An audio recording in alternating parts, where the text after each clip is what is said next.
जब लग गुरु मिले ना साचा तब लग गुरु करो 10 पाचा। गुरु কি সলনি কৰিব পাৰি? গুৰু সলনি কৰিলে পাপ লাগে নেকি? আধ্যাত্মিকতাৰ এই ক্ষেত্ৰত সত্য গুৰু কোন হয়? শ্ৰীমদ ভাগৱত গীতাত বৰ্ণনা কৰা তত্ত্বদৰ্শী সন্ত কোন হয়? এই সকলো প্ৰশ্নৰ উত্তৰ জানিবৰ কাৰণে নিশ্চয় শুনক জগতগুৰু তত্ত্বদৰ্শী সন্ত ৰামপাল দেৱ মহাৰাজৰ মংগল প্ৰবচন। সেই সময়ত তাতে গছ-গছনি বহুত বেছি আছিল। সেই বনত গৈ বহি পৰিল আৰু সিফালে শ্ৰীকৃষ্ণৰ মহিমা লীলাবোৰ দেখি যাদৱ বংশ প্ৰচুৰ অভিমানী হৈ গ'ল। সাধু সন্তৰ সৈতে ঠাট্টা কৰিছিল, আদৰ সেৱা কৰা নাছিলে। প্ৰদ্যুম্ন শ্ৰীকৃষ্ণৰ পুত্ৰ প্ৰদ্যুম্নে আৰু তেওঁৰ লগৰ 10-20 জন ল'ৰাই, তেওঁৰ সমবয়সীয়া ব্যক্তিসকলে 40-45 বছৰ বয়স আছিল তেতিয়া, সৰু ল'ৰা নাছিলে। সিহঁতে কি কুবুদ্ধি সাজিলে, সিহঁতে ভাবিলে যে শুনিছিলে যে দুৰ্বাসাদেৱে 3 কালৰ বিষয়ে জানিছিলে, ভূত, ভৱিষ্যত আৰু বৰ্তমান। তেওঁৰ পৰীক্ষা লোৱা হওক। প্ৰদ্যুম্নৰ পেটত এজনী গৰ্ভৱতী মহিলাৰ পেটৰ দৰে বনালে, পেটৰ দৰে, আৰু ইয়াৰ বাবে পেটত এটা কেৰাহী বান্ধি দিছিল, লোহাৰ কেৰাহী, এটা সৰু কেৰাহী যি ৰন্ধা বঢ়া আদি কামত ব্যৱহাৰ হয় 1-2টা পৰিয়ালৰ। আৰু ইয়াৰ ওপৰেৰে বান্ধি দিছিল কিছু, মেৰিয়াই দিছিল কাপোৰেৰে, আৰু ওপৰত পিন্ধাই দিলে সেই সময়ৰ মহিলাই পিন্ধা পোছাক, এজন তেওঁৰ স্বামীৰ দৰে বনাই দিলে। আৰু লগত 10-5 জন আৰু বদমাছ ল'ৰাও গৈছিল। গৈ দুৰ্বাসাদেৱক সুধিলে যে সেই ঋষিবৰ, এই দুয়োজনৰ বিয়া হোৱা বহুদিন হৈ গ'ল, এতিয়া পৰমাত্মাৰ কৃপাৰে তেওঁ গৰ্ভৱতী হৈছে, তাইৰ গিৰিয়ে। এওঁলোক অধৈৰ্য হৈ পৰিছে, এওঁলোকে আপোনাৰ পৰা জানিব বিচাৰিছে যে এওঁৰ গৰ্ভৰ পৰা কি উৎপন্ন হ'ব, ল'ৰা নে ছোৱালী? আপুনিতো 3 কালৰ বিষয়ে জানে, কৃপা কৰি কওক। এতিয়া দুৰ্বাসাদেৱে ধ্যানমগ্ন হৈ চালে যে ইহঁতেতো অনৰ্থক কৈ আছে, এজন পুৰুষক স্ত্ৰী বনাই মূৰ্খতে ছলনা কৰিছে। ক্ৰোধিত হৈ দুৰ্বাসাদেৱে ক'লে যে এই গৰ্ভৰ জৰিয়তে যাদৱ কুলৰ বিনাশ হ'ব। পুণ্যাত্মাসকল, সেই কাৰণতে 56 কোটি যাদৱ নিজৰ মাজতে প্ৰভাস ক্ষেত্ৰত যুঁজি মৰি গ'ল। আৰু লোহাৰ যিটো কেৰাহী আছিল, শ্ৰীকৃষ্ণই কৈছিল যে ইয়াক ঘঁহি ঘঁহি যমুনাত পেলাই দিয়া, নাথাকিব বাঁহ, না বাজিব বাঁহী। অৰ্থাৎ যাৰ যোগেদি আমাৰ নাশ হ'বলগীয়া আছে আৰু তাক আমি নিজে বিনাশ কৰি দিওঁ, সেই লোহাৰ গুৰিবোৰ যমুনাৰ পানীত পেলাই দিছিল, প্ৰবাহিত কৰি দিছিল। সেই গুৰিৰ পৰা কুঁহিয়াৰ পাতৰ দৰে ধাৰ এবিধ ঘাঁহ উৎপন্ন হ'ল, ইকৰা। আৰু ইয়াৰ পাতবোৰ ইমান ধাৰ হয় যেনেকৈ কুক ঘাঁহ দেখিছে হয়তো, যাক খাগৰিও কোৱা হয়। ইয়াৰ পাতবোৰ বহুত চোকা হয় আৰু তাতে আঙুলি অকণমান লাগি গ'লে এনেকৈ যদি টানি আনিব বিচাৰে তেন্তে কাটি যায়। আৰু ইয়াতকৈ চোকা ধাৰ তৰোৱালৰ দৰে পাতবোৰ হৈ গ'ল। আৰু শ্ৰীকৃষ্ণই কৈছিল যে তোমালোকৰ দুৰ্বাসাদেৱে দিয়া অভিশাপ নষ্ট হৈ যাব, তোমালোকে আটাইবোৰ নৰযাদৱে যমুনাত গৈ গা ধুই আহা। নৱজাত শিশুবোৰকো লৈ গ'ল অভিশাপ কটোৱাৰ উদ্দেশ্যেৰে, যে পানীত গৈ গা ধুম, যমুনাত স্নান কৰিলে আমাৰ অভিশাপ কাটি যাব। প্ৰভাস ক্ষেত্ৰ বিশেষ স্থানৰ বিষয়ে ক'লে য'ত সেই লোৰ গুৰি পেলাইছিল, গুৰিৰ পৰা ইকৰা উৎপন্ন হৈছে। তেতিয়া সিহঁতে নিজৰ মাজতে যুঁজিবলৈ ধৰিলে আৰু যুঁজি ইকৰা ওলাই এজনে আনজনক মাৰিব ধৰিলে আৰু সেইবোৰেৰে ডিঙিত মাৰিলে তৰোৱালৰ দৰে, ডিঙি মূৰৰ পৰা পৃথক হ'ল। এনেকৈ 56 কোটি যাদৱ কটাকটিত মৰি গ'ল। শ্ৰীকৃষ্ণও মৃত্যুবৰণ কৰিলে সেই অভিশাপত। গতিকে পুণ্যাত্মাসকল, পৰমাত্মা কবীৰদেৱে কৈছিলে যে তুম কৌন ৰাম কা জপতে জাপম, তাত কটে না তিনো তাপম। তুমি কোন ভগৱানৰ জপ কৰা যাৰ যোগেদি তোমাৰ 3 তাপ সমাপ্ত নাই হোৱা, তোমাৰ পূৰ্বজন্মৰ পাপ কৰ্ম দুখ দূৰ হোৱা নাই। এইবোৰ কথা শুনি তেতিয়া বহুত দুখ পাইছিলোঁ। কাৰণ আমাৰ পূৰ্বপুৰুষ অশিক্ষিত আছিল। পুণ্যাত্মাসকল, পৰমেশ্বৰ কবীৰদেৱে আহি আমাক কালৰ জালত বন্দী হৈ থকা নিৰীহ আত্মাসকলক যথাৰ্থ জ্ঞান দিয়াৰ চেষ্টা কৰিছিল। এই অজ্ঞানী মূৰ্খ স্বাৰ্থপৰ ঋষি মহৰ্ষি গুৰুবোৰে সেই যথাৰ্থ জ্ঞানক আমাৰ ওচৰলৈ আহিবলৈ নিদিলে।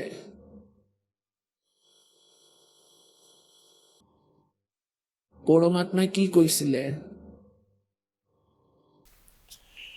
मानुष जन्म दुर्लभ है भाई मिले न बारंबार, तरवर से पत्ता टूट गिरे वो बहोर न लगता डारे। अब परमात्मा क्या बताते थे? भाई कै खाना कै सोवना और न कोई चित, अरसा मित्र विसार कर विसार दिया तन बालापन का मित्र। পৰমাত্মাই নিজ মহিমাৰ গুণগান নিজেই কৰি যায়। आप पे आरती, आप पे साजे, आप पे किंगर, आप पे बाजे, आप पे ताल झन झनकारा, आप नचे अब देखना। সেই পৰমাত্মা স্বয়ং আহে, নিজৰ দ্বাৰা ৰচিত সৃষ্টিৰ বিৱৰণ স্বয়ং কয়। ব্ৰহ্মা বিষ্ণু মহেশ আৰু কালৰ স্থিতিৰ সৈতে তেওঁৱে আমাক পৰিচিত কৰে যে যিসকলক তোমালোকে পৰমাত্মা বুলি ভাবি আছা এওঁলোক মুক্তিদায়ক নহয়। তোমালোকক কালৰ জালত আবদ্ধ কৰি ৰখাৰ এওঁলোক উত্তম সাধন বন্দী কৰি ৰখাৰ। क्या बताते थे? कै खाना कै सोवना और न कोई चित, हर्षा प्रीतम विसारा बालापन का मित्तो। इस उदर के कारण जग जाचो निसियाम, स्वामी पणो सर चढ़ा सरयो न एको काम। এতিয়া কি কৈছে যে হয়তো কোনোৱে ভক্তি কৰিব নিবিচাৰে আৰু কিছুমানে ইফাল সিফালৰ পৰা শুনা জোৰাতাপলি মৰা জ্ঞানেৰে তেওঁ স্বামী হৈ পৰে, মহন্ত হৈ পৰে, গুৰু পদত বহি পৰে। পাছত সি আৰু কাৰোৰে কথাই নুশুনে। যিয়েই নকওঁ, আমি কিন্তু কল্যাণৰ বাবে সকলোবোৰ বৰ লুকানি। মই বৰ ভাৱ ত্যাগ কৰিব লাগিব, যেনেকৈ পৰমাত্মাই কৈছিল, নিজৰ বাণীত নিজেই কৈছে। साहेब के दरबार में ये गाहक कोट अनंत, चार चीज चाहते हैं ये रिद्धि सिद्धि मान महंत। साहेब के दरबार में ऐसा कोई एक, इन चारों को त्याग के वो चाव है पुरुष अलेख। এই চাৰিওকে ঋদ্ধি সিদ্ধি মান মহন্ত স্ববিভাৱ ইয়াক পাহৰি পৰমাত্মাক পোৱাৰ বাবে এই সকলো ত্যাগ কৰিব লাগিব। स्वामी होना सोहरा दोरा होना दासे, गड्र आनी ऊन को व बांधी चरे कपासे। এতিয়া পৰমাত্মাই কি কৈছে যে স্বামী হোৱাটো সহজ। সংস্কৃতৰ ২-৪টা শ্লোক শিকি লোৱা, ৫-৭টা শব্দ লিখি লোৱা পৰমাত্মাৰ বাণীৰ শ্ৰদ্ধালু লোকক মূৰ্খ বনাবলৈ, তেওঁলোকক আকৰ্ষিত কৰিবলৈ এইখিনিয়ে বহুত বেছি তোমালোকৰ বাবে। কিন্তু পৰমাত্মাক পোৱাৰ বাবে দৌৰা হোৱা দাস, দৌৰা হোৱা মানে একেবাৰে বিনম্ৰ হৈ যোৱা। আৰু যিয়ে নিজৰ সন্মান আৰু প্ৰশংসা পাবলৈ এইবোৰ কৰে, তেওঁলোক এনেকুৱা যেনেকুৱা হেৰাৰ গাত ঊণৰ পৰিমাণ বেছি হৈ যায়, তেতিয়া তাক শকতাবত যেন লাগে। আৰু যেতিয়া ঊণখিনি কাটি পেলোৱা হয়, তাৰপিছত তাক কিমান সৰু দেখা যায়, তাক দেখিবলৈ কংকালৰ দৰে লাগে। গতিকে পৰমাত্মাই কৈছে, যেনেকৈ তুমি ইয়াত তোমাক প্ৰণাম কৰোঁতা ইয়াত 10-20 জন হৈ গ'ল আৰু সিহঁতে তোমাক মহাৰাজ দেৱ বুলি কৈছে, তেন্তে তুমি হৈছা সেই হেৰাৰ ওপৰৰ কপাহ বা ঊণ। আৰু তাতে কালে আটাইখিনি কাটি ল'ব, তেতিয়া তুমি পুনৰাই জীৱ হৈ থাকিবা। গতিকে এইদৰে পৰমাত্মাই আমাক বুজোৱাৰ চেষ্টা কৰিছে। इस कलयुग का स्वामी लोभिया ये मनसा दरे बधाए, देवे पैसा ब्याज को फिर लेखा करता जावे। এজন এনেকুৱা ভুৱা গুৰু আছিল। ইফালে দাদ্ৰিৰ ওচৰত এখন গাঁও আছে, সেই গাঁৱত গতিকে তাতে তেওঁৰ হাতত ৭৫,০০০ টকা আহি গ'ল। আজিৰ পৰা ২০-২৫ বছৰ আগৰ কথা। তেওঁৰ ৭৫,০০০ টকাৰ কালেকশ্যন হৈ গ'ল, ডিপজিট কৰি আছিল বেংকত, আৰু তেওঁৰ এজন শিষ্য আছিল, তেওঁৰ মাধ্যমতে জমা কৰিছিল। দৃঢ় শিষ্য, বহুত আগৰে পৰা তেওঁৰ সেৱা কৰি আছিল, খুব সেৱা যত্ন কৰিছিল। সেই শিষ্যজনে স্কিম বনাইছিল যে গুৰুদেৱ, মই এটা ঘৰ বনাম, কিন্তু মোৰ এতিয়ালৈকে লোন হোৱা নাই, মই লোনৰ বাবে এপ্লাই কৰিছোঁ, আপুনি মোক এই ৭৫,০০০ টকা দি দিয়ক, আপোনাক মই ১,০০,০০০ টকা দিম। এতিয়া গুৰুদেৱে ভাবিলে, আচ্ছা ঠিক আছে, লৈ যোৱা। এতিয়া সি কেনেকুৱা ঘৰ বনালে, ২,০০,০০০ টকা লাগি গ'ল। গুৰুদেৱৰ ৭৫,০০০ টকা লাগি গ'ল, আৰু যি লোন লৈছিল সেয়াও ব্যয় হ'ল। এতিয়া গুৰুদেৱে টকা খোজে আৰু শিষ্যই কয় আজি দিম কালি দিম। দুয়োজনৰ মাজতে বিবাদ হ'ল, যিবোৰ তেওঁৰ আন এজন শিষ্যই কৈছিলে এই দাসক। পাছত শেষলৈ সেই শিষ্যজনে গুৰুক মাৰি পেলালে। ৰাতি আশ্ৰমত তেওঁ অকলে আছিল, পোৱা মৃত অৱস্থাত পোৱা গ'ল। এতিয়া পুণ্যাত্মাসকল, পৰমাত্মাই আমাক সোঁৱৰাই দিব বিচাৰে যে যি ৰোগৰ পৰা পৰিত্ৰাণ পাবলৈ তুমি সাধু সন্ত হৈছা আৰু সেই ফাঁচি আকৌ ডিঙিত পৰিধান কৰিছা, তেনেহ'লে তুমি সন্ত হ'ব পাৰিছানে, কোৱা ভগত হ'ব পাৰিছানে? অৰ্থাৎ শক্তি আশে পাশেও নাই, সাধাৰণ মানুহতকৈ নিচ এইজন। कहते कलयुग का स्वामी लोभिया, गुरु जी लोभिया, मनसा रहे बंधाए, অৰ্থাৎ নিজ ইচ্ছাকে এই বেছি গুৰুত্ব দিয়ে। देवे पैसा ब्याज को फिर लेखा करता जावे। कल का स्वामी लोभिया, ये पीतल धरे खटाए, राजद्वारे यूं फिरे जो हरियाई गाए।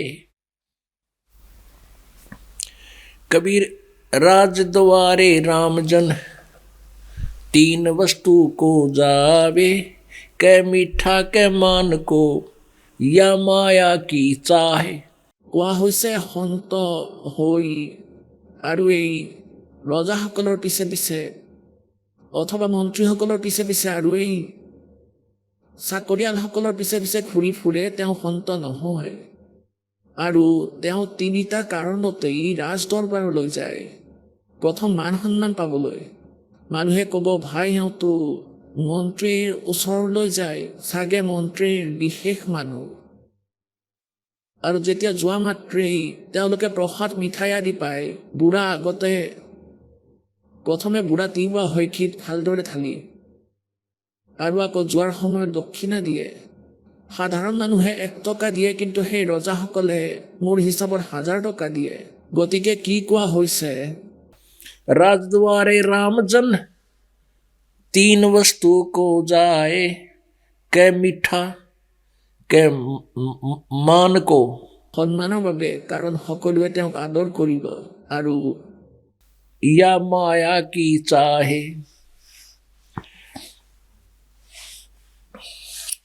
कबीर कलयुग कठिन है, संत न पूजे कोई, कामी क्रोधी मस्करे है, तिनको आदर होवे। हरि सिमरन साची कथा, कोई सुन है काने, कलयुग पूजा दम्भ की और पाखंडी को माने। পৰমাত্মাই কয় যে সত্য কথা, সত্য কথা যি দাসে কৈ আছে, এইবোৰ কথা পৰমাত্মাই আগতেই কৈছিল যে ব্ৰহ্মা বিষ্ণু মহেশ্বৰ পূজাৰ যোগ্য নহয়। এই কৰ্মনাশে আপোনালোকৰ দুখ নিবাৰণ কৰিব নোৱাৰে, এয়া আপোনালোকক মুক্তি প্ৰদান কৰিব নোৱাৰে। এওঁলোক অবিনাশী নহয়, এওঁলোক নাশপাল। গতিকে কোৱা হৈছে এই সত্য কথা আৰু এই সত্য স্মৰণ कोई कोई सुन है कान, অতি কষ্টৰে, এজন দুজনে শুনে অতি কষ্টৰে। और कलयुग पूजा दम्भ की, भाई पाखंडी को मान। কলিযুগৰ পূজা পাখণ্ডৰ আৰু দম্ভৰ আৰু পাখণ্ডৰ সন্মান থাকে। तारा मंडल बैठ कर ये चांद बड़ाई खावे, उदय हुआ जब सूरज का स्यों तारों छिप जावे।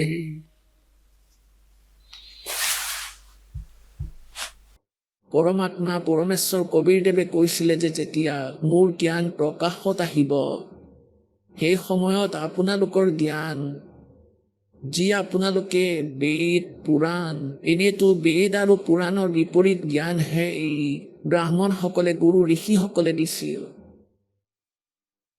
তথাপি সিহঁতে ব্ৰহ্মক সুপ্ৰিম পাৱাৰ বুলি কৈছিল, ব্ৰহ্মা বিষ্ণু মহেশ্বৰক অজৰ অমৰ বুলি কৈছিল, তিনি লোকৰ ভগৱান বুলিও কৈছিল, ৰজগুণ শতগুণ তমগুণ বুলিও কৈছিল। পৰমেশ্বৰ কবীৰদেৱে কৈছে যে যেতিয়া মোৰ জ্ঞান এই তত্ত্ব জ্ঞানৰূপী সূৰ্য উদয় হ'ব তেতিয়া তোমালোকৰ জ্ঞান আৰু তোমালোকৰ ভগৱান এনেকৈ লুকাব যেনেকৈ तारा मंडल बैठकर चांद बढ़ाई खावे। उदय हुआ जब सूरज का स्यों तारों छुप जावे। পূৰ্ণিমা অৰ্থাৎ ফুল মুন নাইট কোৱা হয়। ফুল মুন নাইট অৰ্থাৎ পূৰ্ণিমাৰ ৰাতি আৰু চন্দ্ৰটো বৰ ধুনীয়া দেখা হয় আৰু তৰাবোৰো বৰ ধুনীয়া দেখি আৰু তৰামণ্ডলৰ ভিতৰত চন্দ্ৰক বহুত বৰ ধুনীয়া দেখি আটাইতকৈ উজ্জ্বল দেখা যায়। কোৱা হৈছে যেতিয়া সূৰ্য উদয় হয় তেতিয়া চাবা যি চন্দ্ৰক দেখাত ইমান উজ্জ্বল লাগিছিল আটাইতকৈ বেছি উজ্জ্বল দেখা গৈছিল। সূৰ্য উদয় হোৱাৰ পিছত তাক আৰু দেখাই পোৱা নাযায়। ক'ত গ'ল সি? তাৰ উজ্জ্বলতা সূৰ্যৰ আগত নিচেই সামান্য হৈ পৰিব। গতিকে পৰমেশ্বৰ কবীৰদেৱে কৈছিল যেতিয়া মোৰ জ্ঞান মোৰ মহিমা প্ৰকাশত আহিব এই সূৰ্য উদয় হ'ব সেই সময়ত তোমাৰ যিখিনি জ্ঞান আৰু এই ভগৱান অনৰ্থক হৈ পৰিব। শ্ৰীমদ ভাগৱত গীতা অধ্যায় নম্বৰ 2 আৰু শ্লোক নম্বৰ 46 অৰ্থাৎ 46 গীতাৰ জ্ঞানদাতাই স্বয়ং কৈছে এই কালে যে যেতিয়া তুমি তত্ত্বদৰ্শী সন্তক পাই যাবা তেওঁ তত্ত্বজ্ঞানৰ বিষয়ে ক'ব। সেই তত্ত্বজ্ঞানেৰে পাছত আপুনি সকলো ভগৱানৰ স্থিতিৰ সৈতে পৰিচিত হৈ পৰিব। সেই সময়ত আপোনালোকৰ মনৰ স্থিতি এনেকুৱা হৈ যাব যেনেকুৱা বহুত বৃহৎ জলাশয় প্ৰাপ্তিৰ পাছত যেনেকুৱা আস্থা সৰু জলাশয় থকা ব্যক্তিৰ হয়। পুণ্যাত্মাসকল যি সময়তে গীতাৰ জ্ঞান প্ৰদান কৰা হৈ আছিল সেই সময়ত জলাশয়ৰ পৰা পুখুৰীৰ পৰা হ্ৰদৰ পৰা মনুষ্যৰ জীৱন নিৰ্বাহ হৈ আছিল সকলো প্ৰাণীৰে। যেতিয়া বৰষুণ হৈছিল তেতিয়া দূৰ দূৰণিৰ পানী আহি এঠাইত জমা হৈ পুখুৰীৰ ৰূপ ধাৰণ কৰিছিল। সেই পুখুৰীৰ ওচৰে পাজৰে 20-30টা জুপুৰি বনাই লৈছিল।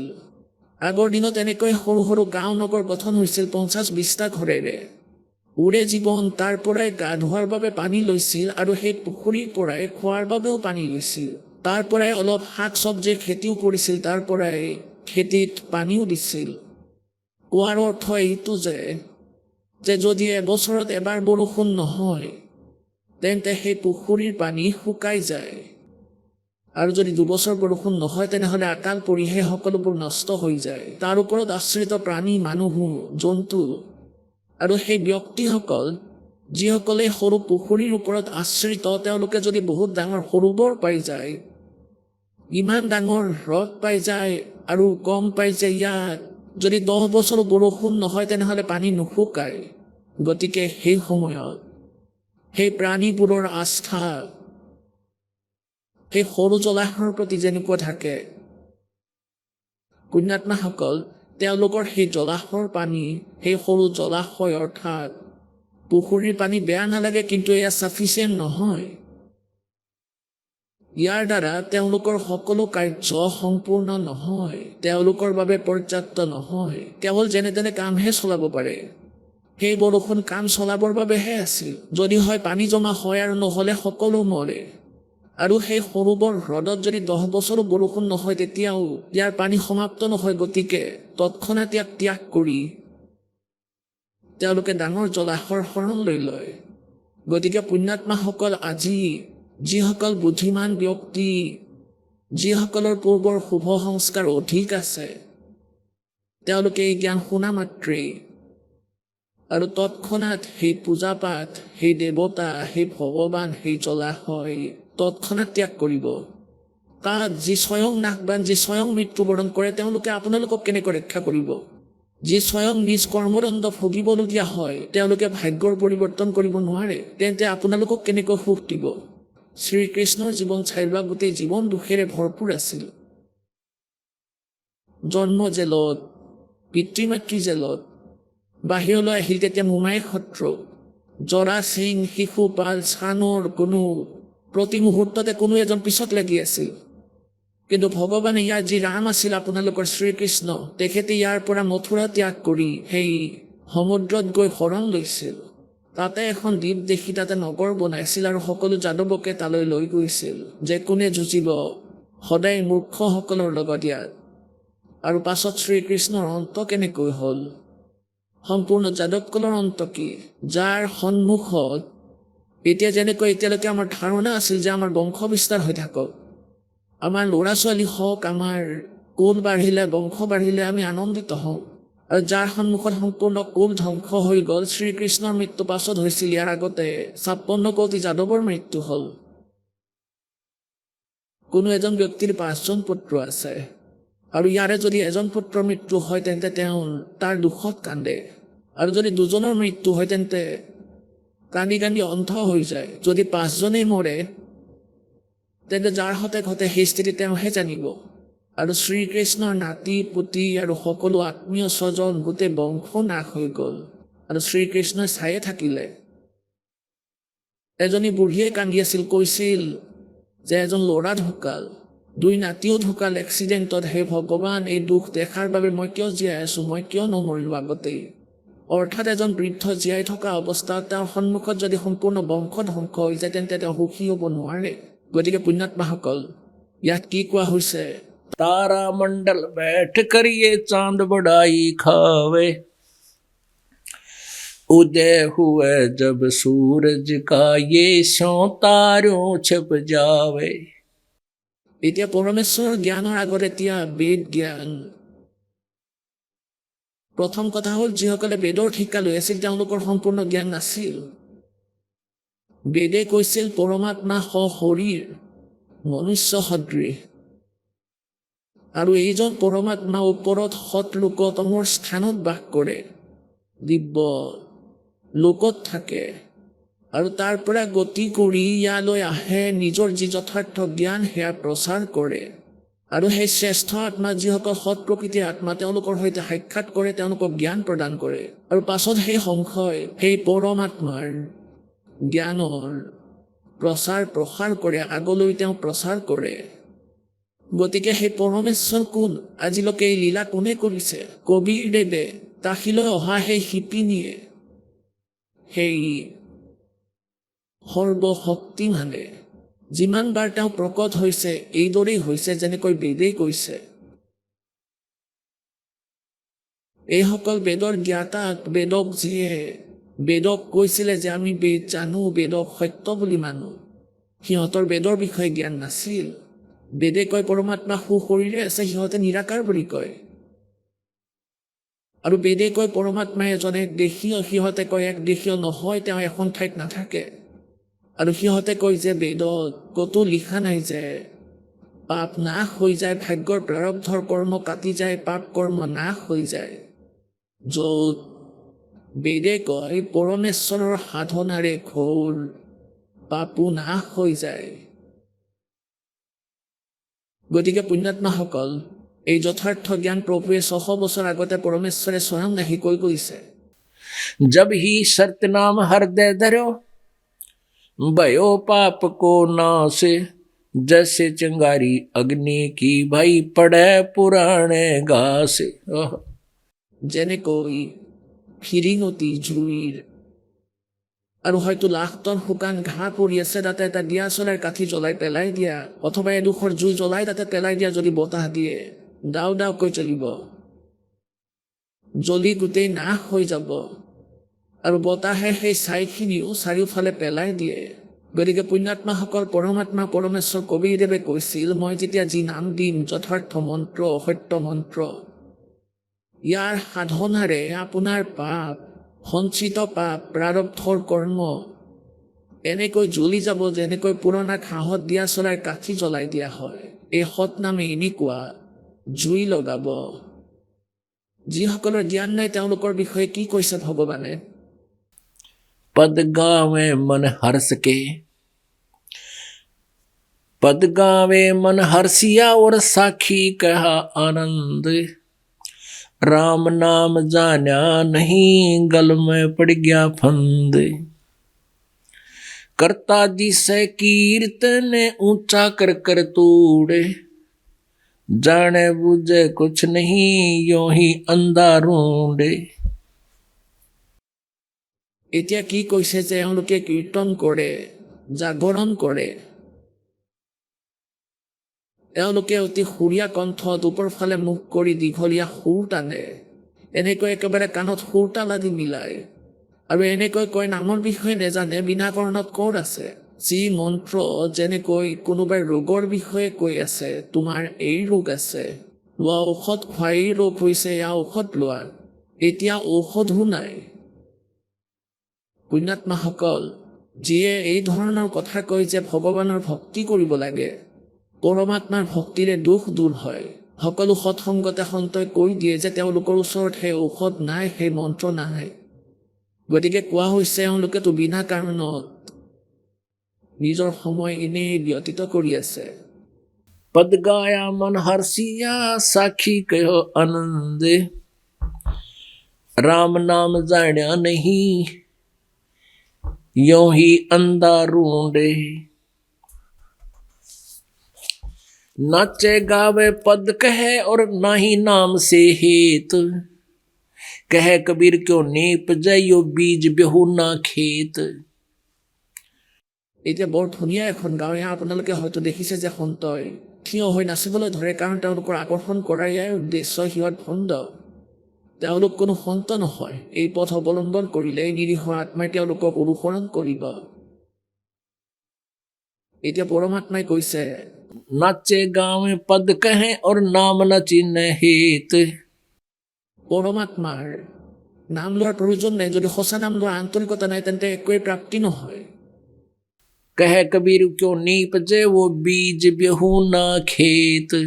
খেদ সমাৰ্গে যে আপোনালোক যেনেকৈ সৎসংগলৈ যায় আৰু সন্ত যিজনক আপুনি গুৰু মানি যায়, পৰমাত্মাৰ বাণী আৰু মুখে মুখে শুনা লোকবেদৰ পৰা তেওঁ ইমানটো কৈ দিয়ে যে মনুষ্য জীৱন ভগৱানে এই কাৰণে দিছে যে ভক্তি কৰিব লাগে, মনুষ্য জীৱন বাৰে বাৰে প্ৰাপ্ত নহয়। এই কথাৰে তেওঁ আপোনালোকক প্ৰেৰিত কৰি দিয়ে, কিন্তু তেওঁৰ লগত নাম নাই। कहते हैं बीज बिना को नीप जाए, कहे कबीर कैसे नीप जाए वो बीज भी होना खेत। যি খেতিত বীজ সিঁচালে তাত কি উপজিব, তাত কি হ'ব এনেকৈ যদি বীজ ৰুই থৈছে আৰু নামো দিছে, কিন্তু সেয়া মুক্তিদায়ক নহয়, পাপ নাশক নহয়, ইয়াৰ ব্যৰ্থ। পুণ্যাত্মাসকল যিসকলে ধৰি লওক কোনোবাই নাম দিছে, কিয়নো এই যি মন্ত্ৰ যথাৰ্থ মন্ত্ৰ, এই দাসৰ বাহিৰে পৰমাত্মা কবিৰদেৱে কলি যুগত আন কাকো দান কৰাৰ আদেশ নাই দিয়া। যিসকল মহাপুৰুষক এই নাম দিছে তেওঁলোকৰ মাজতে সীমিত ৰাখিবলৈ প্ৰতিজ্ঞাবদ্ধ কৰি লৈছিল। धर्मदास तो लाख दुहाई, ये सार नाम कितबार न जाई, सार शब्द बार जो पढ़ी, बिचली पीढ़ी हंस न तिरही। কবিৰ পন্থীসকলেও সাৰ নামৰ বিষয়ে নাজানে। এই দাসৰ ওপৰত দয়া কৰিছে পৰমেশ্বৰ কবিৰদেৱে। গতিকে এই দাসৰ পৰা নাম প্ৰাপ্ত প্ৰাণী দুই এজন নিজ প্ৰকৃতি আত্মাৰ বিষয়ে গম পালোঁ যে সিহঁতে নাম দি আছে। সিহঁতটো চোৰ, ভগৱানৰ এনেকুৱা দুষ্ট আগতে বহুত আছিল। সিহঁতৰ পৰা গুপ্ত ৰাখিবলৈ মালিকে এতিয়ালৈকে এই নাম লুকাই ৰাখিছিলে, এই মন্ত্ৰ যে কাকো নকবা। কিন্তু এতিয়া সিহঁত সফল নহ'ব, কাৰণ এতিয়া জনতা শিক্ষিত আৰু এই দাসে লাহে লাহে চিডিৰ মাধ্যমত, সৎসংগৰ মাধ্যমত আৰু পাছত আপোনালোকে শুনি আন এজনক কয়। গতিকে সিহঁতৰ দ্বাৰা সিহঁতৰ জালত যদি অজ্ঞানতাৰে ফাঁচি যায় তেন্তে তৎক্ষণতে তাৰ পৰা পলাই আহিব। সিহঁত অধিকাৰী নহয়, নাম দিয়াৰ অধিকাৰী নহয়, যেনেকৈ কোনোবাই ভুৱা এপইণ্টমেণ্ট লেটাৰ দিয়ে। লাইন বাক্য তেনেকুৱাই লিখে যি আন এজন অধিকাৰীয়ে লিখে। You are appointed for the post of such and such. Your salary will be this and term and condition. আৰু তলত তেওঁ স্বাক্ষৰ কৰি দিয়ে সেই অধিকাৰীজনে আৰু তেওঁ কৃতকাৰ্য, তেওঁ লাভ হয়। আৰু ইয়াত যদি আন অধিকাৰী কোনোবাই ভুৱা স্বাক্ষৰ কৰি দিয়ে সেই পংক্তিবোৰ লিখি, তেন্তে ফাঁকি দি আছে। কোনোবাই যদি ডুপ্লিকেট পাছপৰ্ট বনায় তেন্তে সেয়া নচলে। যেতিয়া সঠিক স্থানলৈ যাবা ধৰা পৰি যাবা, দুয়োজনৰে শাস্তি হ'ব। এনেকুৱাই ইহঁত ফুল মন্ত্ৰ দেউতা ভুৱা গুৰু। গতিকে আগতে যিজন সন্তকে পৰমাত্মাই মন্ত্ৰ দিছিল তেওঁক আন কাৰোকে দিবলৈ নাই কোৱা যে ইয়াক এতিয়া গুপ্ত ৰাখিবা। গতিকে এই প্ৰকাৰে পৰমাত্মাই আমাক সকলো প্ৰকাৰে জ্ঞান দি গৈছে। কোৱা হৈছে কোনো ভকত যিজন ইয়াৰ পৰা বিমুখ হৈ গৈছে, এই দাসৰ পৰা এনেই গুচি গ'ল, সিহঁতে নাম আদিটো নিদিয়ে কাৰণ সিহঁতে গম পাই গ'ল যে নিজৰ মূৰত বোজা ৰাখিব নালাগে। নিজৰ অকৰ্মণ্যতাৰ কাৰণত, নিজৰ দুৰ্বলতাৰ কাৰণত, নিজে একো কৰিব নোৱাৰাৰ কাৰণত এজন দুজনে এৰি গুচি গ'ল। আৰু সিহঁতে ঘৰত বহি বহি কি কয় যে আমি সেই মন্ত্ৰই জপ কৰি আছো আৰু আমি তালৈ নাযাওঁ গুৰুদেৱৰ ওচৰলৈ। আমি সেই মন্ত্ৰই জপ কৰোঁ, সদায় আৰতি কৰোঁ, নিত্য নিয়মো কৰোঁ। परमात्मा कहते हैं सतगुरु शरणा छोड़ गए, सतगुरु संगत छोड़ गए, और लाख वर्ष जब कीन इंद्री कर्म ना मोक्ष होए फिर कार गाय थी। এতিয়া পুণ্যাত্মাসকল শ শবাৰ জ্ঞান দিওঁ আৰু এনেকুৱা কৰ্মহীন ব্যক্তিয়ে 10 বছৰ ধৰি ইয়াত জ্ঞান শুনি সেৱা কৰি কৰ্ম বিনষ্ট কৰি গুচি গ'ল। ইয়াত ইমান দিন জ্ঞান শুনি মানুহে নিজকে সমৰ্পিত কৰি দিয়ে। আৰু পৰমাত্মাই কয়, বাৰে বাৰে আমাক বুজায় যে सतगुर संगत छोड़ के जे लाख वर्ष जप कीन, इंद्री कर्म ना मोक्ष होए फिर काल का अधीन। পৰমাত্মাৰ মাৰ্গ এৰি, গুৰু এৰি, সদগুৰুৰ সংগ এৰি নিজৰ ইচ্ছাৰে লাখ বছৰ জপ নকৰা কিয়? কালৰ অধীনতে থাকিবা। এতিয়া যেনেকৈ गुरु मानुष कर जानते ते नर कहिए अंधे, होए दुखी संसार में फिर आगे यम के फंदे। এতিয়া সেই ব্যক্তিসকল যিসকল ইয়াৰ পৰা বিমুখ হৈ গৈছে নিজৰ চতুৰতা মূৰ্খতাৰ কাৰণে, এনেতো মূৰ্খতাৰ বাবে কিন্তু নিজকে অধিক চতুৰ বুলি ভবাৰ ফলত, গতিকে সিহঁতৰ সৈতে আগন্তুক দিনত কি হ'ব? ধৰি লওক 5 বছৰ 4 বছৰ 6 বছৰ ভালদৰে ভক্তি কৰিলে, দান কৰিলে, গতিকে সেইবোৰ গোট একাউণ্টত ডিপজিট হৈ গ'ল সিহঁতৰ গোটেই কাৰ্য। যেতিয়ালৈকে সিহঁতৰ পুণ্য থাকিব তেতিয়ালৈকে তেওঁলোকৰ ঘৰত কোনো সংকট নাহিব, কাৰণ পুণ্যেৰে সুখ হয়। আৰু যেতিয়া সেই পুণ্য সমাপ্ত হ'ব তাৰপিছত এনেকুৱা দুখ আহিব সিহঁতে ধৰিবই নোৱাৰিব এটাৰ পাছত এটা। এজন ব্যক্তিয়ে কৈ আছিল, এতিয়া 15-20টাও নাম লৈছে, কৈ আছিলে 4 বছৰ ঠেলা হেঁচা খাই দুখ দুৰ্গতি হৈ এতিয়া তেওঁ নিজৰো কেঞ্চাৰ হৈ গৈছে, আকৌ উভতি ইয়ালৈ আহি পুনৰ উপদেশ লৈছে। এতিয়া ভগৱানে জানে তেওঁ সুস্থ হ'বনে নহয়, সেয়া পৰমাত্মাৰ কৃপা, কিন্তু কৰ্ম বিনষ্ট কৰিলে। গতিকে এওঁলোকৰ অৱস্থা এনেকুৱাই হ'ব। পুণ্যাত্মাসকল যেতিয়ালৈকে প্ৰাণীৰ পুণ্য চলি থাকে ইমানততো ভগৱানৰ ওচৰ নাযায় আৰু পৰমাত্মা। আৰু তেতিয়া কালে কি কৰে? এতিয়া যেনেকৈ যিজন সন্তান ইয়াৰ পৰা বিমুখ হৈ গৈছে, যি পৰিয়াল আৰু ব্যক্তি ইয়াৰ পৰা গুচি গৈছে, তেওঁৰ নাম বিদ্যালয়ৰ পৰা কাট খাই গৈছে। আৰু যি ছাত্ৰ বিদ্যালয়লৈ আহি আছে আৰু যদি সি ফলো কৰে তেন্তে শিক্ষকে তাৰ বাবে তাৰ ভৱিষ্যতৰ প্ৰতি লক্ষ্য কৰি তাক গালিও পাৰে। হোমৱৰ্ক ক্লাছৰ যদি ভুল কৰে, যদি কৰি নাহে তেন্তে ধমক দিয়ে আৰু সিহঁতক থিয় কৰাই থয় আৰু তাক কঠোৰ নিয়ম শৃংখলাত ৰাখে। আৰু সেই ছাত্ৰই অধ্যাপকে গালি পাৰি আছে সিহঁতৰ ভৱিষ্যতৰ কথা ভাবি, আৰু পিছত সিহঁতে শুধৰাই আহে।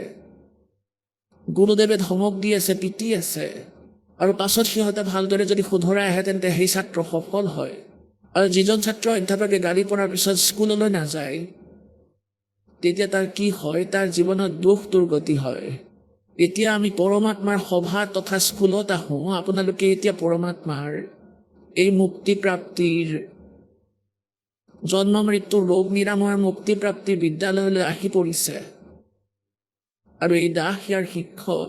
আপোনালোকে যদি এই মৰ্যাদা ভংগ কৰে, যাৰ ফলত আপোনালোকৰ ষ্টাডিত, পৰমাত্মাৰ এই অধ্যয়নত, মুক্তি মাৰ্গত বাধাৰ সৃষ্টি হয়, বাধাৰ সৃষ্টি কৰে, তেনেহ'লে এই দাসে সিহঁতক ধমকো দিব আৰু বাৰে বাৰে তাইক দিব যে তুমি ভুল কৰিছা আৰু কেতিয়াও নকৰিবা, সাৱধান, যদি আকৌ কৰা পুনৰাই ইয়ালৈ নাহিবা। কাৰণ ইয়ালৈ সেই ব্যক্তিয়ে আহিব যিয়ে পৰমাত্মাক চিনি পালে আৰু শুধৰাই আহিব, আৰু যিয়ে নিজক শুধৰাই নাহে তেনেহ'লে নাহক, আমাৰ কৰিবলগীয়া কি আছে? ই কাণৰ মুখত গৈছে, আমি জানো, কিন্তু এই অধমে নাজানে, জনাহেঁতেন তেওঁলোক নগ'লহেঁতেন। গতিকে এতিয়া সিহঁতে কি কয় যে আমাৰ কোনো কষ্ট নাই, আমাৰ কোনো দুখ নাই, যি ইয়াৰ পৰা বিমুখ হৈ গুচি গৈছে, আৰু আমি সেই মন্ত্ৰই জপো, তেনেকুৱাই আৰতি কৰোঁ, জ্যোতি লগাওঁ, আমাৰ এতিয়া কোনো কষ্ট নাই। এতিয়া পুণ্যাত্মাসকল, যেতিয়ালৈকে ইয়ালৈ আহি আছিল সেই ব্যক্তি, তেওঁ আমাক বাৰে বাৰে কৈছিলে যে আজি নাতি এয়া হৈ গ'ল, আজি নাতিনীৰ এনে সমস্যা হ'ল, আজি পুত্ৰৰ এই ক্ষতি হ'ল, আৰু এতিয়া এওঁলোকে কৈছে যে আমাৰ একো ক্ষতি হোৱা নাই, আমি তাৰ পৰা ওলাই আহিলোঁ। ইয়াৰ কাৰণ কি? যেনেকৈ ল'ৰা ছোৱালী বিদ্যালয়লৈ যায়, অধ্যাপকে শাসনত ৰাখে, আৰু যিবোৰ স্কুললৈ নাহে, স্কুল এৰি দিছে, সিহঁতে গাধৰ পিঠিত উঠি ঘূৰি ফুৰক, শিক্ষকৰ কোনো লেনদেন নাই, এতিয়া ঘূৰি ফুৰক, পাছত সি নিজেই গম পাব। সেই শিক্ষকে তাত তাক গালি পাৰিবলৈ নাযায় যে তই গাধৰ পিঠিত কিয় বহিছ, সিটো মজা লৈ আছে, তাতে ফূৰ্তিত আছে, এতিয়া গাধৰ পিঠিত বহি পৰিছে। যিসকলে কয় আমাৰ কোনো দুখ নাই, গতিকে পৰমাত্মাই তেওঁলোকৰ অৱস্থা চাই ব্যৱস্থা কৰে, কম বেছি কষ্টত ৰাখে, যাতে এওঁলোক ভগৱানৰ চৰণত পৰি থাকে। গতিকে এই প্ৰকাৰে আমি আমাৰ এই মাৰ্গক সুচাৰু ৰাখিব লাগিব। এতিয়া পৰমাত্মাই কি কৈছে? जाके हृदय हरि नहीं और शिष शाखा की भूखे, सो नर उभा सुख सी जो बनदा जारूखे। কোৱা হৈছে যাৰ হৃদয়ত ভগৱান প্ৰাপ্তিৰ উদ্দেশ্য নাই আৰু শ্ৰী শাখা কি ভোগ, কেৱল শিষ্য বনোৱাৰ ভোগ, শেষত সিহঁতৰ সেই দুৰ্গতি হ'ব যেনেকৈ অৰণ্যত জুই লগাৰ পিছত গছবোৰ লাঠিৰ দৰে থিয় হৈ থাকে, এনেকুৱা স্থিতি হ'ব সেইসকলৰ শেষত। शिष शाखा संसार गति, सेवक प्रत्यक्ष काले, बैरागी छावे मड़ी ताको मूल न डाले। अब क्या बताते हैं परमात्मा? शिष शाखा संसार गति और सेवक प्रत्यक्ष काल। এতিয়া আপোনালোকক কৈছিলোঁ যে শিষ্য নিজৰ গুৰুক মাৰি পেলাইছিল ৭৫,০০০ টকাৰ বাবে। সিহঁতক কোৱা হৈছে যি ব্যক্তি অনৰ্থক কথা কয়, পৰমাত্মাৰ পৰা বিমুখ হয়, সিহঁতৰ লগত নাম নাই, এওঁলোক ভণ্ড সন্ত, ক'ৰবাত এঠাইত স্থান বনাই বহি আছে। সেই সেৱক তেওঁলোকৰ কাল, প্ৰত্যক্ষ কাল, আৰু সেই যিজন গুৰু হৈছে, যাৰ লগত যথাৰ্থ জ্ঞান ভক্তি আৰু নাম নাই, তেওঁ এতিয়াই সংসাৰ গতিতেই আছে। পুণ্যাত্মাসকল, আপোনালোকৰ সৌভাগ্য যে আপোনালোকে এই জ্ঞান শুনি আছে। আপোনালোকক এই জ্ঞান বিভিন্ন মাধ্যমেৰে শুনোৱা হৈছে, কোনোবাই কিতাপত পঢ়ি আছে, কোনোবাই চিডিত চাই আছে, অথবা প্ৰত্যক্ষভাৱে ইয়াত আহি জ্ঞান শুনি আছে। আৰু লাখ লাখ মানুহ আছে যিসকলে গোটেই দিন পৰিশ্ৰম কৰি আছে, পেটৰ বাবে কিমান ঠেলা হেঁচা খাই ফুৰি আছে, মিছা কথা কৈছে, ইমান পাপ সংগ্ৰহ কৰি আছে, নিজৰ পুণ্য কৰ্ম নষ্ট কৰি আছে, জন্ম নাশ কৰি আছে, পাপ কৰি আছে। আৰু আপোনালোকৰ এই জ্ঞান হ'ল, আপোনালোকৰ ভিতৰত কিমান আনন্দৰ সৃষ্টি কৰিছে ভগৱানে। আপোনালোকে কাম এৰি আহে। পুণ্যাত্মাসকল, যিকোনো কাৰ্য কৰিলেহে হয়। যেনেকৈ আমি ল'ৰা ছোৱালীক পঢ়াওঁ, 12, 13, 14 বছৰ তেওঁলোকে যিমান শিক্ষা গ্ৰহণ কৰিব বিচাৰে, সিহঁতক আমি একেবাৰে ফ্ৰী এৰি দিওঁ, আৰু অন্য পৰিয়ালতকৈ অধিক সিহঁতক খোৱা বোৱা কাপোৰ কানি অধিক খেয়াল ৰাখোঁ, ধ্যান দিওঁ। আৰু 12, 13, 16 আৰু পাছত সি যদি ট্ৰেইনিং কৰে 20 বছৰলৈকে, 25 বছৰলৈকে, সেই সন্তানক কোনো কাম কৰিবলৈ নিদিওঁ, আৰু টকা পইচাৰ সম্পূৰ্ণ চাহিদাও পূৰণ কৰোঁ। কি উদ্দেশ্যৰে? যাতে ল'ৰাজনে ডাঙৰ হৈ নিজ ভৰিত থিয় হ'ব পাৰিব। 20-25 বছৰ পাছত সেই ল'ৰা বা ছোৱালীজনীয়ে নিজৰ ৰুটিৰ যোগাৰ কৰিব পাৰিব। এতিয়া আমি কি কৰোঁ? বেছি উন্নত শিক্ষা, ইঞ্জিনিয়াৰ, ডক্তৰ বা কোনোবা IAS IPS বনাওঁ। কি উদ্দেশ্যত? যে বেছি টকা উপাৰ্জন কৰিব, ডাঙৰ ঘৰ বনাব আৰু এনেকুৱা টি কৰা কাৰত যাতায়াত কৰিব। এয়া সিহঁতৰ শত্ৰু হ'ব শেষলৈ, কাৰণ সিহঁতৰ ভিতৰত অহংকাৰ আহি যাব, মায়াৰ কামনা বাঢ়ি গৈ থাকিব, আৰু সেয়াই হ'ব যি তেওঁৰ ভাগ্যত আছে। আগৰ পৰাই সকলো পূৰ্ব নিৰ্ধাৰিত সেই ল'ৰা ছোৱালীয়ে এইবোৰ পোষ্ট পায়, কিন্তু সকলোৱে এই উদ্দেশ্যৰে পঢ়ে আৰু পঢ়ায়।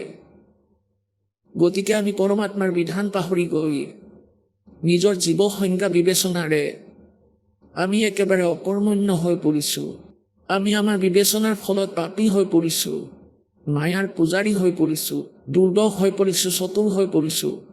গতিকে এই আটাইবোৰ দুখ সমাপ্ত কৰিবলৈ আমাৰ পৰমেশ্বৰ কবিৰদেৱৰ এই আধ্যাত্মিক জ্ঞানৰ অতি প্ৰয়োজনীয়তা আছে।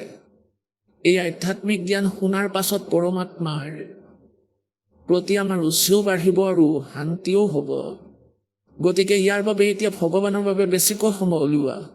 যিয়ে এই জ্ঞান বুজি গৈছে, তেওঁ নিজৰ মূৰত ভৰি তুলি লৈছে, তেখেতে দাসে সকলো চাই আছে, সৎসংগলৈ আহে, সেৱাও কৰে, বাকী সময়তো আহে। আৰু তেওঁলোকে এনেকুৱাই যদি নিয়মত থাকে, তেন্তে চাব পৰমাত্মাই কেনেকুৱা আনন্দ দিয়ে তেওঁলোকক, ইয়াতো সুখ দিব। আৰু ইয়াৰ পৰা যেতিয়া যাব, তেতিয়া বিমানত বহি যাব। आए हैं सो जाएंगे ये राजा रंग फकीर, एक तो सिंहासन चढ़ के जा, एक बंधे जात जंजीर। সকলো মৰিব লাগিব, ইয়াৰ পৰা যেতিয়া দেহ ত্যাগ কৰি যাব। কিন্তু যোৱাৰ মাজতো বহুত পাৰ্থক্য আছে।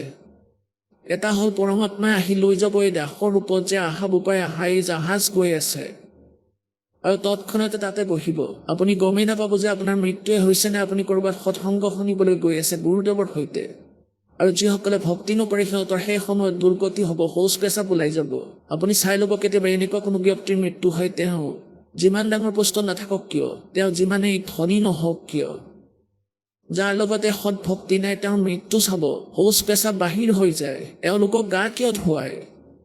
এইকাৰণে গা ধোৱা হয় কাৰণ তাৰ অৱস্থা বেয়া হৈ যায়, কাপোৰতে শৌচ পেচাব ওলাই যায়, লালতি ওলাই যায়। গতিকে তাক গা ধুওৱা হয়। পাছত আকৌ গা ধুওৱা হয় যেতিয়া একেবাৰে চিতাক তোলাৰ সময় হয়। কোৱাৰ ভাৱাৰ্থ হ'ল যে সিহঁতে কিয় ভয় খায়, কাৰণ যমৰ দূতে এনেকুৱা ভয়ংকৰ ভাৱভংগী দেখায়, শৰীৰ এৰি যাবলৈ ভিতৰৰ পৰা অস্ত্ৰৰে প্ৰহাৰ কৰে। সিহঁতে ভয় খাই শৌচ পেচাব কৰি দিয়ে। যেতিয়া সি ভয়ত সেই দেহ এৰি যোৱাৰ প্ৰযত্ন কৰে, তেতিয়া তাৰ বাহু ধৰি লয় সূক্ষ্ম শৰীৰত যমৰ দূতে। আৰু যাৰ বাবে পৰমাত্মা আহে, যিয়ে পৰমাত্মাৰ ভক্তি কৰে, তেওঁলোকক পৰমাত্মাই বিমানত বহাই লৈ যায়। कहते सतगुरु शरणा आ गए फिर धर्मराज डर कैसा। যমৰ দূত ওচৰলৈ আহিব নোৱাৰে। এজন ভকতে কৈ আছিল যে মই সপোনত ঢুকাইছিলোঁ, যমৰ দূত আহি মোক লৈ যাবলৈ ধৰিলে। মই ক'লো, আৰে ক'লৈ লৈ গৈ আছা? ক'লে সৎসংগলৈ লৈ যা। মই গুচি গ'লোঁ। অলপ দূৰ গৈ তেওঁক সুধিলোঁ, মোক ক'লৈ লৈ গৈ আছা? ইয়াত সৎসংগটো নাই, ইয়াত সন্মুখত লিখা আছে যমৰাজ, যমদূত। সিহঁতে ক'লে তোমাক ধৰ্মৰাজৰ ওচৰত দাখিল কৰিম, ইয়াৰ পাছত তোমাক পিটিব। সিহঁতৰ আৰু মোৰ মাজত বিবাদ হৈছিল যে তোমাৰ আৰু মোৰ মাজত কি মিল? মইতো কবিৰদেৱৰ শিষ্য হওঁ, কবিৰদেৱৰ উপাসক, কবিৰ আমাৰ ইষ্ট আৰু তেওঁ আমাৰ গুৰু। তোমাৰ আৰু মোৰ মাজত কোনো মিল নাই, ধৰ্মৰাজৰ ওচৰলৈ মই নাযাওঁ, যোৱা ইয়াৰ পৰা। যুদ্ধ আৰম্ভ হ'ল। এজনে যুঁজি আছিল আৰু আনজনে দৌৰি ধৰ্মৰাজৰ ওচৰলৈ গৈ ক'লে, এজনে আহি এনেকৈ কৈছে যে মই কবিৰদেৱৰ পূজাৰী আৰু তেওঁৰ শিষ্য, এনেকুৱা এনেকুৱা, আমাৰ আৰু তেওঁৰ মাজত কোনো মিল নাই, আমাৰ সৈতে কাজিয়া কৰি আছে। ধৰ্মৰাজে ক'লে, তাক এৰি দিয়া, মোক মাৰিব খুজিছা, যাবলৈ দিয়া, ইয়ালৈ তেওঁক কিয় আনিছা? কোৱাৰ লগে লগে তেওঁক এৰি দিলে সিহঁতে, আৰু দ্বিতীয়জনো পলাল।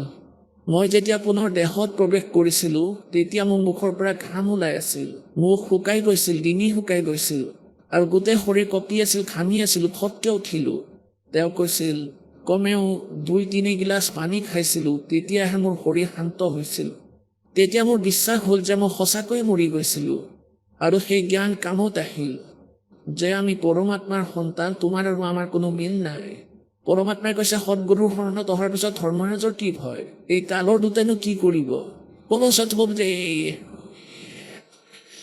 পৰম পিতা পৰমাত্মা পূৰ্ণ ব্ৰহ্ম সমগ্ৰ সৃষ্টিৰ ৰচয়িতা কুল মালিক কবিৰ দেৱ কবিৰ চাহেবদেৱৰ অসীম কৃপাৰে আপোনালোককে সৎসংগ শুনোৱাৰ সুযোগ প্ৰাপ্ত হৈছে। এওঁলোক পুণ্যাত্মা যিসকলে সৎসংগ শুনি আছে,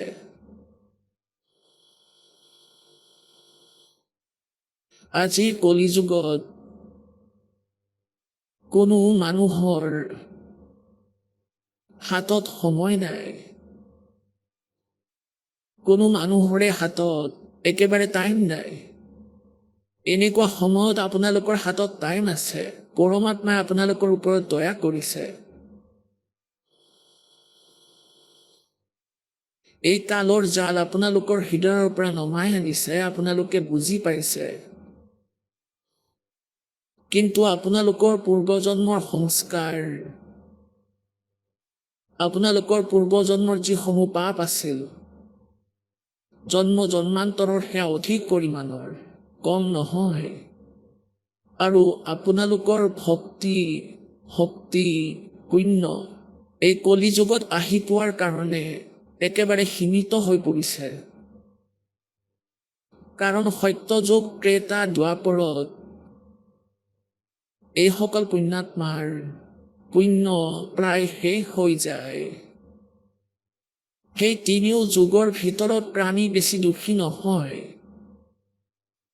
সত্য যুগত মানুহৰ লাখ বছৰৰ আয়ুস আছিল। এতিয়া বিচাৰ কৰক পুণ্যাত্মাসকল, সেই লাখ বছৰৰ জীৱনো আমি সকলোৱে পাৰ কৰিছোঁ, মনুষ্য জীৱন। আৰু সেই সময়ত আমাৰ শৰীৰ সুস্থ, মন শান্ত, খং ক্ৰোধ বহুত কম সত্য যুগত। গতিকে সেই সময়তো আমি আছিলোঁ। সত্য যুগৰ বিশেষ বৈশিষ্ট্য আছিল যে পত্নীৰ পূৰ্বে স্বামীৰ মৃত্যু হোৱা নাছিল, পিতৃৰ পূৰ্বে পুত্ৰৰ মৃত্যু হোৱা নাছিল। আৰু শাৰীৰিক কষ্ট, মানসিক চিন্তা এইবোৰ নামমাত্ৰ হৈছিল। 1,00,000 বৰ্ষৰ জীৱন আছিল মানুহৰ।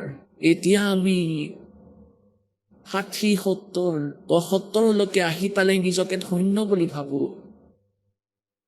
আৰু ইমান কষ্ট শৰীৰলৈ আহি যায়, ইমান প্ৰকাৰৰ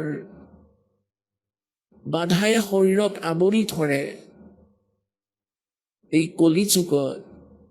এতিয়া আমি এয়া ভাবোঁ যে পৰমাত্মা মৃত্যু হৈ যাওক, কিন্তু ঠিক ঠাকভাৱে যাতে হয়।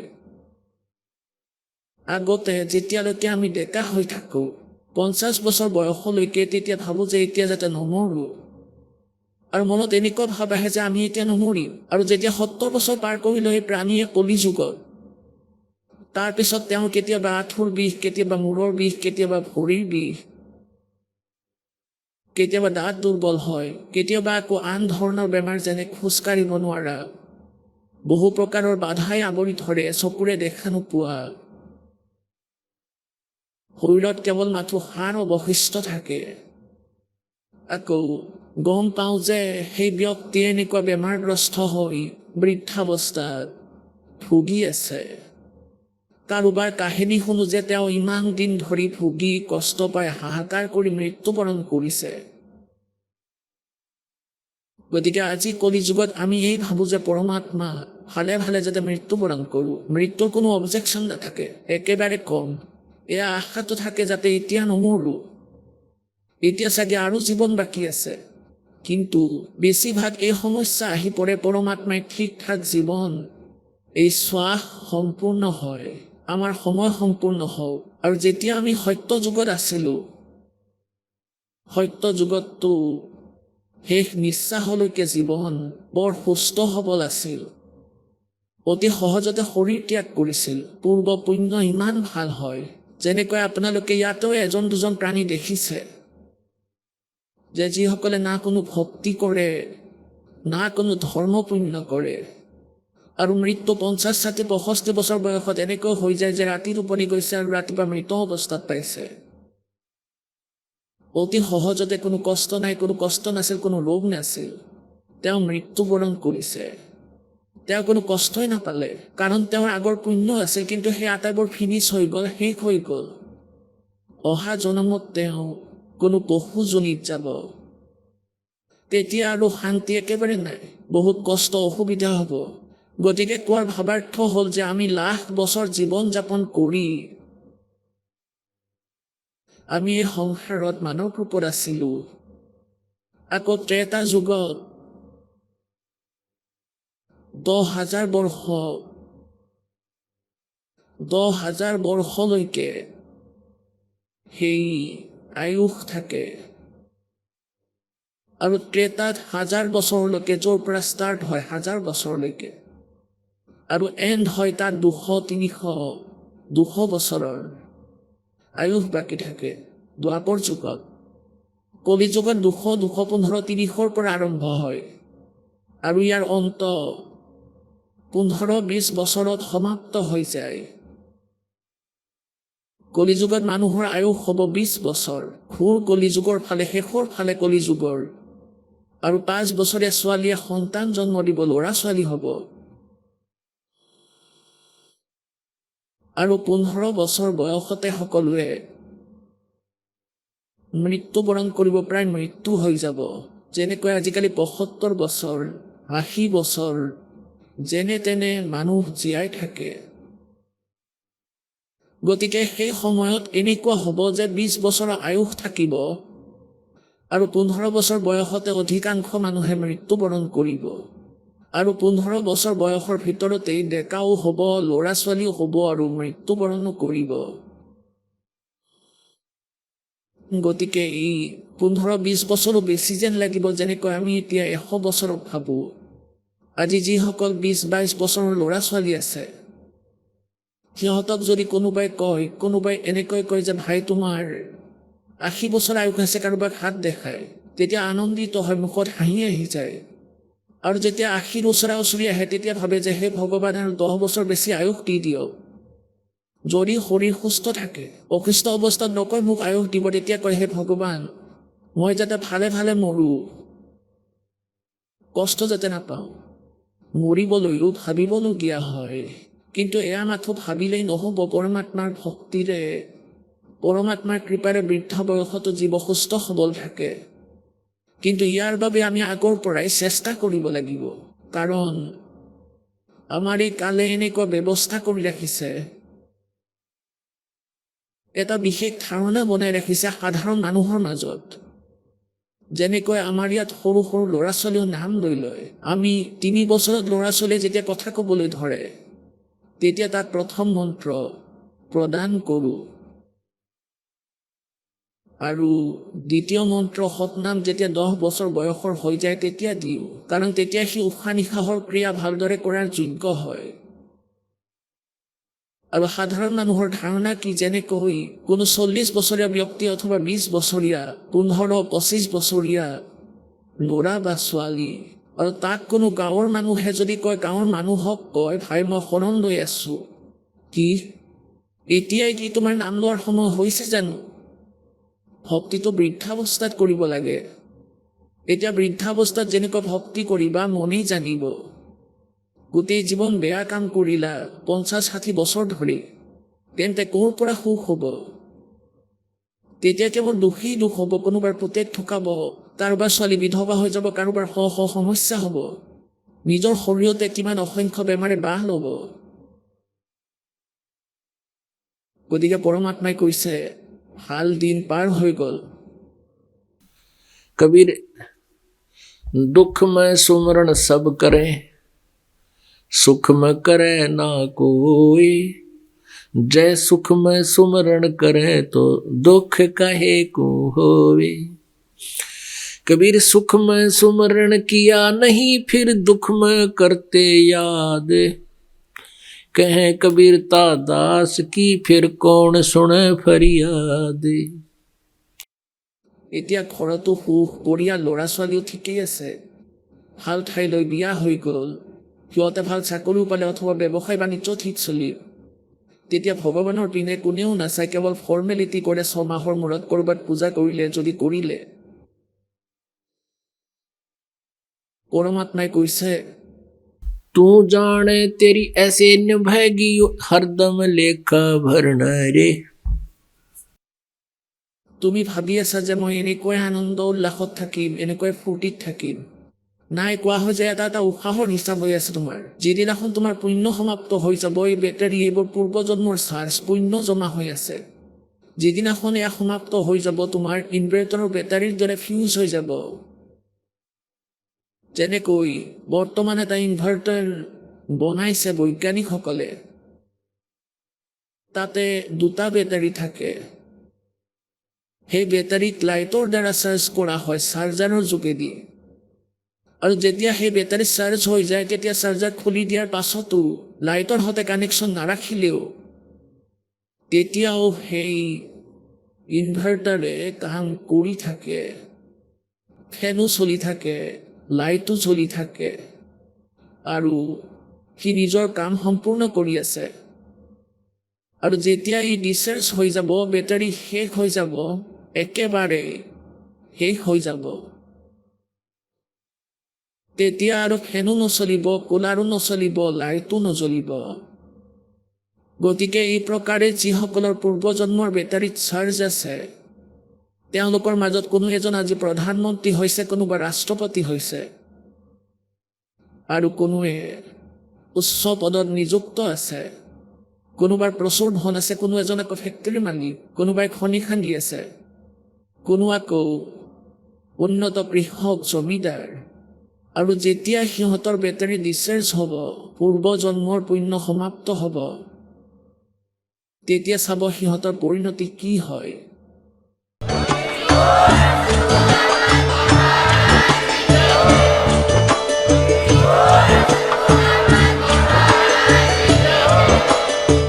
আপুনি শুনি আছিলে জগতগুৰু তত্ত্বদৰ্শী সন্ত ৰামপালদেৱ মহাৰাজৰ মংগল প্ৰবচন। অধিক জানিবৰ বাবে ভিজিট কৰক আমাৰ ৱেবছাইট www.jagatgururampalji.org। সন্ত ৰামপালদেৱ মহাৰাজৰ শুভ আশীৰ্বাদত সমগ্ৰ বিশ্বতে 500তকৈও অধিক নাম দীক্ষা কেন্দ্ৰ আছে, য'ত সন্ত ৰামপালদেৱ মহাৰাজৰ দ্বাৰা বিনামূলীয়া নাম দীক্ষা দি থকা হৈছে। আপোনাৰ নিকটৱৰ্তী নাম দীক্ষা কেন্দ্ৰৰ ঠিকনা জানিবলৈ সম্পৰ্ক কৰক 8222880541।